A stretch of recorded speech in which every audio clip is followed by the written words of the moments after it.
Welcome to Mark and Ted's History Adventures, where history is all around you.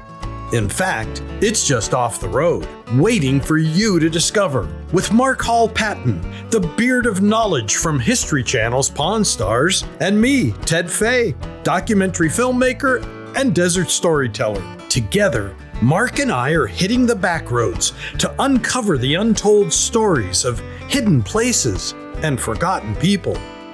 From abandoned outposts to dusty legends, these are the stories you can still walk through, drive up to, and experience for yourself. So, grab your hat and pack some curiosity for an adventure into the real history of the American West. Join us for Mark and Ted's History Adventures.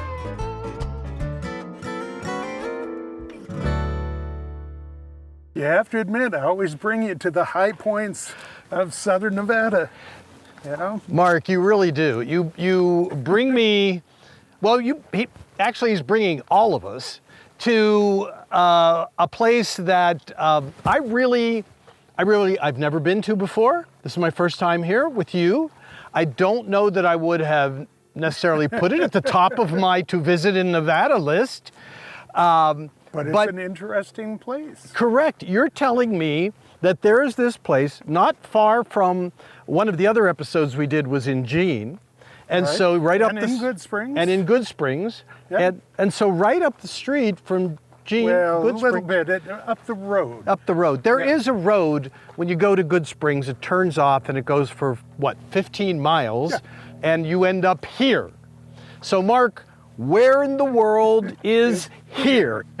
We are at in effect, the town site of Sandy. Sandy. Yeah, we are in the Sandy Valley.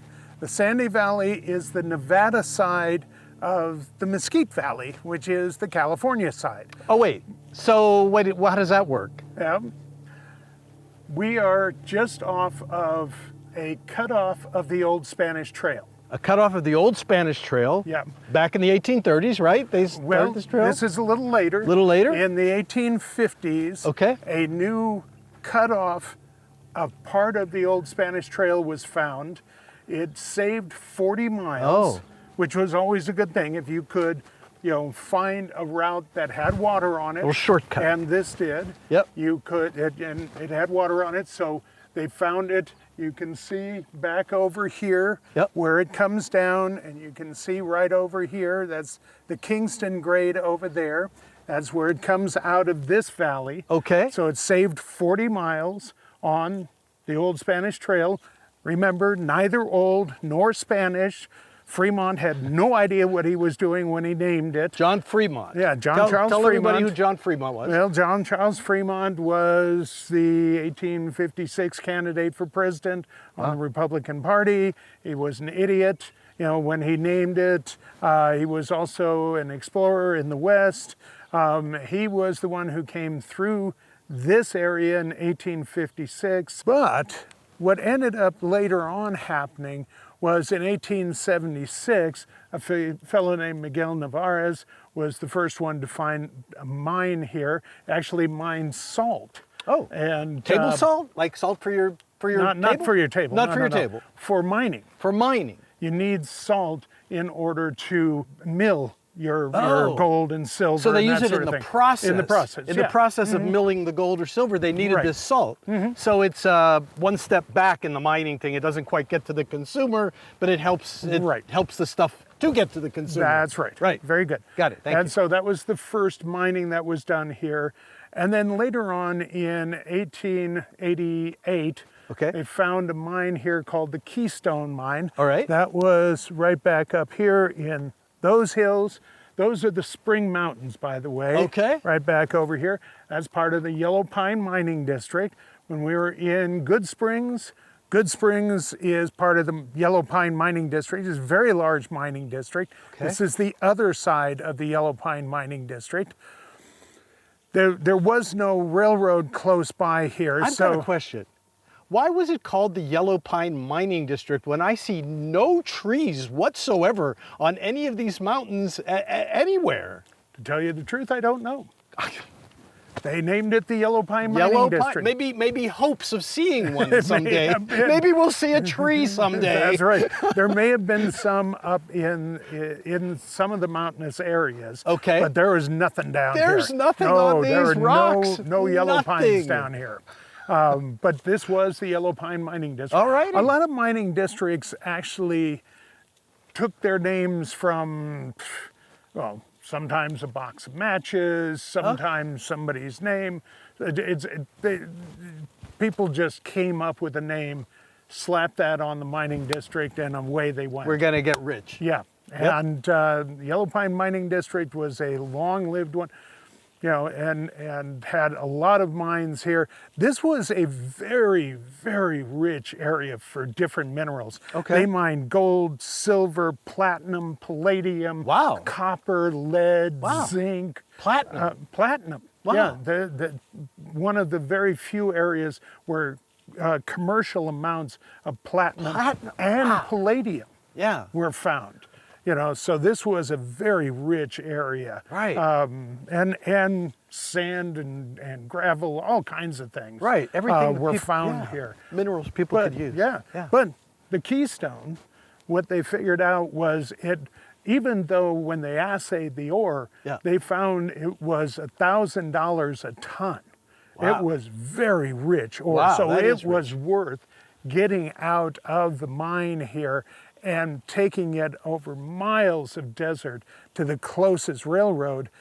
It would make much more sense to build a mill somewhere out here on the flatlands. Yeah. And so they did in 1893 build a mill here. They did. That one. That's the mill. That's the mill. So they built the mill here because if they could mill the ore here, it was much better. They could get it down to the metal that was a lot less to carry than all the rock. And Wow. then they could get it to where the railroads were. Was it freighted out by what we think of by the mule teams and by Yes, large but wagons by and all of that? Very large wagons with very wide tires. For the desert Yes, because sand. you're going over very, very soft sand. Let me insert something here just for a moment. This mill is on private property, Yes. correct? So we You want can't you to go come in. see it, Yeah. but we don't want anybody to go over the fence or try to to trespass No, no, here no. or anything. But the mill is quite visible right here from where we are. And then another little insert is we're standing in front of this plaque. Yes. So Mark, this is another plaque that you wrote. Yes, this is one that I wrote and we installed in 2012. Right. And talks about Sandy Valley and the town side of Sandy. And that's the other part. They built the mill in 1893, and in 1894 they started a town here. And the town really got started in 1894 with a new guy moving in by the name of John McClanahan. He had the store, the saloon, he had the blacksmith shop, he had the boarding house, he had the corral. He really pushed the town. A couple of times he was the postmaster.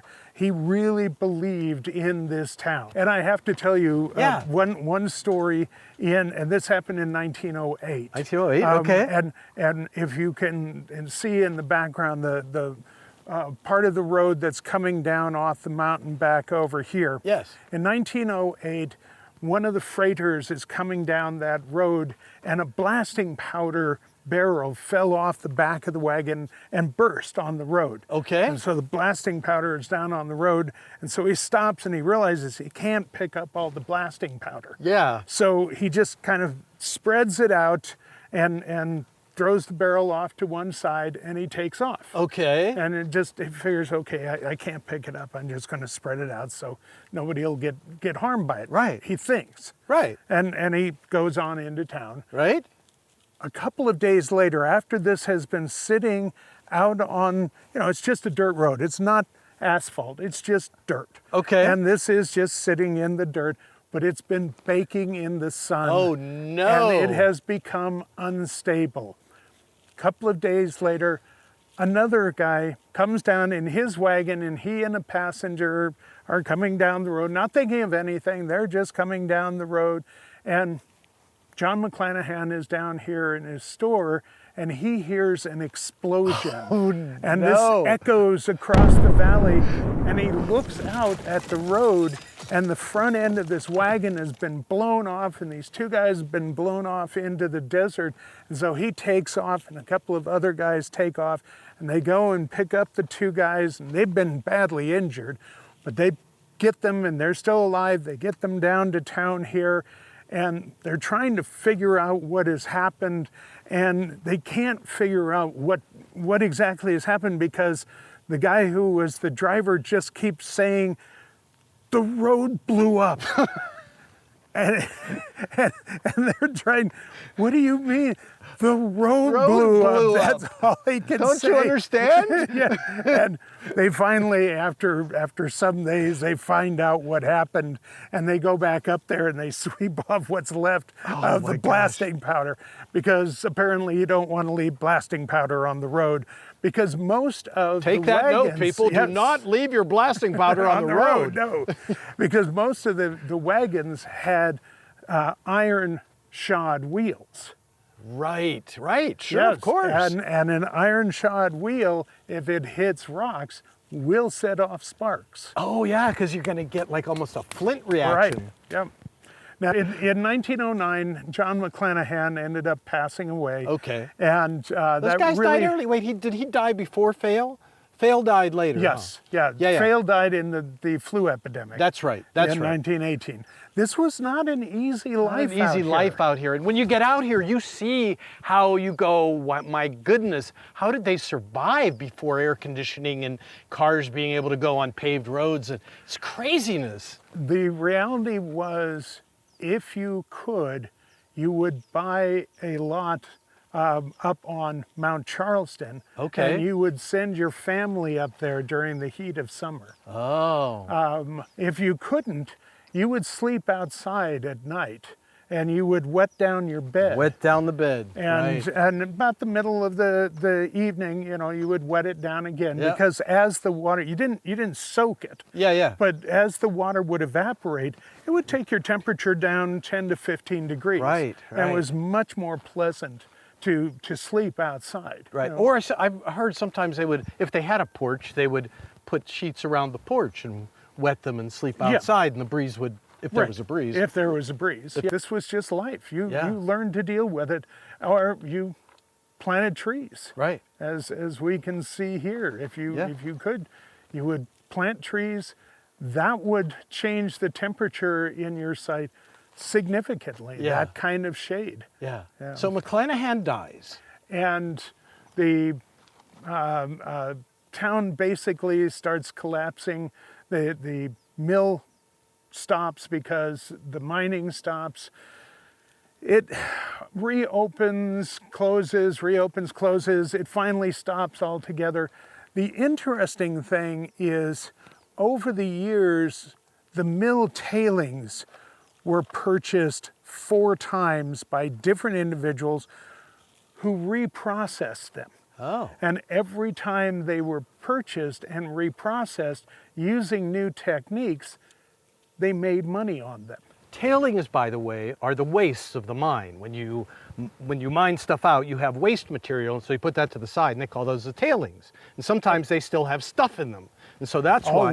Always they have stuff in them. Yeah, because, so that's why they were reprocessed, right? Right, and every time they reprocessed these tailings, whoever had purchased them made money on them.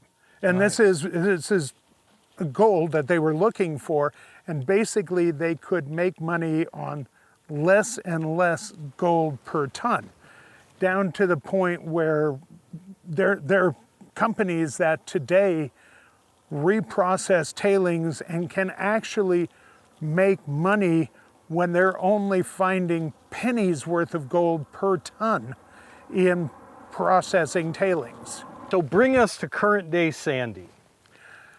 Sandy really got down by the 19-teens, into the 1920s. There were a lot of attempts to do farming out here.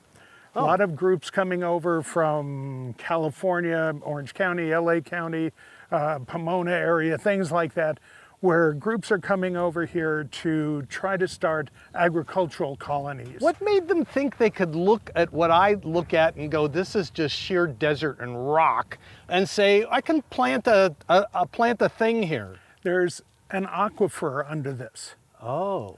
And they thought they could bring up water because there are some wells here. There are some artesian wells. And so they thought maybe the water was just flowing underneath here. Right, and so they flowing would try to water. bring in wells, and there is some decent soil here and that, so they figured that they could do that. And it wasn't, none of them were really successful. Yeah. It wasn't like the Pahrump area where there were vast farms there. They thought that this would be more like Pahrump than it was. I see. But that was the next stage in the history of this area. And that is the teens, 20s? Yeah, into the 30s. Into the 30s, okay. And then once you get post-war, you start seeing people come out here who want land that is close to Las Vegas, Henderson area, and they start looking at this area as an area where they can have a house, have land around them. They can get some water out here. They can get electricity out here, and they can start moving out here and have alfalfa and a horse ranch and things like that. By 2010, I think the last census I looked at, there's about 2,000 people living out here in Sandy Valley. That's a lot of people. Yeah. Yeah. And it's a popular area for folks who want to live close to Las Vegas, but not in an area that's got 2.5 million people. Right. And you said some people fly in. Yeah, this is one of the two. We have the community here, and we have one down in Calnavary in the South County. Okay. We have two of the fly-in communities. These were communities that started being built after World War II. Okay. Where somebody would put in a runway, and you could land and then taxi right to your house. Oh. And you would have taxi right to the house. Yeah. I mean, the house would be like right by the airport. Yeah. And Are they you would still have, here? Oh yeah. Oh. And you could then taxi right up to the house. You'd have the runway and then taxiways coming down to your house. Did everybody have one runway to their own house, or was it taxiways? It was a And then- taxiways to their own house. Right. Yeah. So you would have the one runway. Yeah. And then there would be these little spurs. Yeah. And the idea was you could fly from here over to LA in a couple of hours. Right. And this was going to be the wave of the future. Everybody was going to own a plane. And not everybody does. Oh. But these little fly-in communities were built in a number of places around the country. Yeah. They never took off in the way that That was good. I got that. Yeah, there you go. I thought I didn't want to let it would. go by for anybody that missed it. There you go. Yes. Okay. But they didn't prove as popular as people thought they would, but they are still popular. If you're a pilot and you have your own little private plane, you get a chance to have your plane right there, have your house right there, and you've got a garage for your car as well. Yeah. You can get anywhere you want. Sounds like a plan. It sounds like a plan. Fly-ins to Sandy Valley. Yep. And that's kind of where that brings us up to speed, kind of, you think? So we're going to go to Sandy, the town, Yeah. and maybe we'll grab a bite of lunch. Sounds good. Are we off to the restaurant? Yep. All right, let's head off. So off we went in search of lunch, because even historians get hungry. We'd heard about a spot with some real Old West flair, and in breaking news, Sandy's gone high-tech. That's right, they've got a gas station now. So feel free to leave the mules and wagons tied up at home and hop into that fancy auto of yours and chow down where we did, at the Idle Spurs. All right, we'll see you next time on Mark and Ted's History Adventures.